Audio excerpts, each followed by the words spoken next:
Assalamualaikum warahmatullahi wabarakatuh. Kami para penggiat dan praktisi cyber security, intelijen dan digital forensik analis seluruh dunia menyampaikan sikap terkait perhitungan suara di Pilpres 2024. Yang pertama, hentikan quick count karena metodologinya bisa diubah untuk membuat hasil yang berbeda. Teknologi ini adalah teknologi lama dan tidak sebaiknya digunakan untuk mempengaruhi masyarakat luas. Jangan pernah membohongi rakyat jika mau gunakan real count. Yang kedua, desak audit secara netral terhadap sistem Sirekap.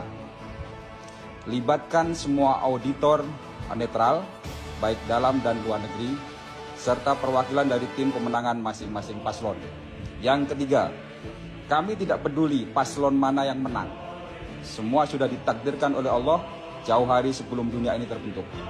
Maka jika menang, menanglah dengan cara yang jujur dan terhormat.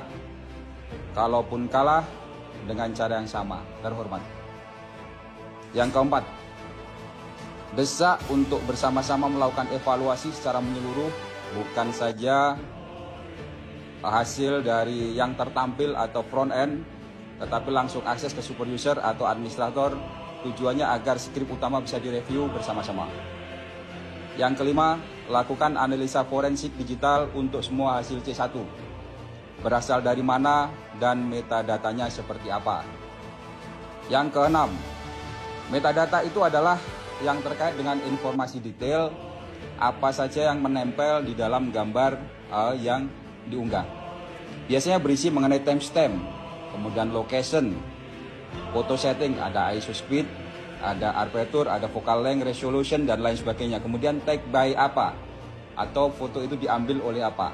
Misalkan merek dari kamera atau handphone, kemudian tipenya tipe berapa. Yang berikutnya adalah nomor 7, dengan metadata akan mengurangi persentase error yang muncul. Misalnya jika location dinyalakan, maka location tersebut dibandingkan dengan lokasi yang ada di TPS. Jika location metadata mirip dengan yang ada di TPS, maka itu akan mempermudah sistem bahwa TPS tersebut diambil pada lokasi yang TPS yang seharusnya. Kemudian berikutnya adalah di dalam big data saya, Kafrua Hyper System memberikan reporting bahwa ketika paslon tidak ada satupun yang melewati perolehan sentimen di atas 43,5%. Artinya tidak akan ada satu paslon pun yang menang dalam satu putaran. Big data sudah mencakup hampir semua profiling sentimen penduduk Indonesia. Data diambil selama 3 tahun dengan kemampuan komputasi 10 juta data per hari. Kemudian yang berikutnya adalah saya akan ceritakan mengenai saya belajar mengenai programming waktu dulu SMP. Jadi ketika satu TPS maksimal adalah 300 DPT, maka if calon 1 dijumlah dengan perolehan suara calon 2 dijumlah dengan perolehan suara calon 3, maka tidak lebih dari 300. Jika lebih dari 300, then ada 2 pekerjaan yang dikerjakan. Yang pertama adalah data tidak ditampilkan karena ini menyalahi aturan. Yang kedua, data bisa direview secara manual oleh administrator atau siapapun yang bertanggung jawab di admin panel. Artinya apa? Ini saja tidak dikerjakan oleh teman-teman dari programmer Sirekap. Ada yang sampai 1000, ada yang sampai 1300. Artinya apa? Yang Anda kerjakan ini sebenarnya adalah tidak lebih dari pekerjaan anak-anak SMP. Waktu dulu saya belajar. Jadi seperti itu. Ya, memalukan kalau misalkan dananya sampai triliunan kemudian pekerjaannya seperti ini. Yang berikutnya adalah bagi kami sistem Anda adalah seperti rumah yang tidak punya pintu dan jendelanya terbuka sehingga siapapun tanpa permisi boleh masuk ke dalamnya untuk mengambil minuman, untuk mengambil makanan ataupun untuk mengobrak-abrik dalam isi rumah.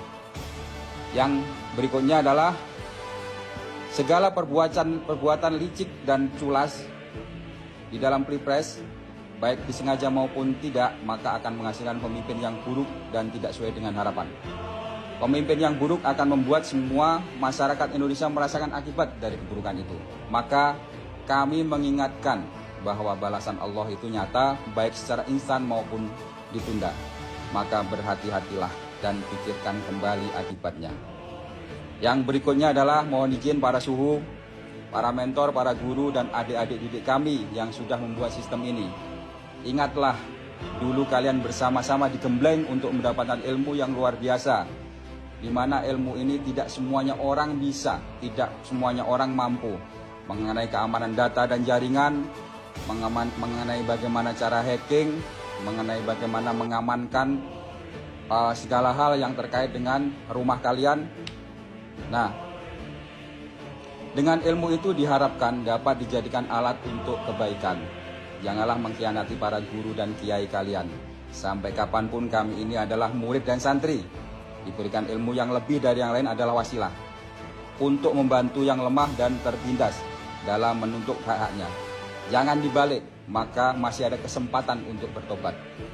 Last but not least, kami dari seluruh komunitas siber Indonesia dan dunia yang lurus dan masih mengedepankan idealisme akan melawan semua kemungkaran dengan segala daya upaya kami. Ingatlah, di atas langit ada langit.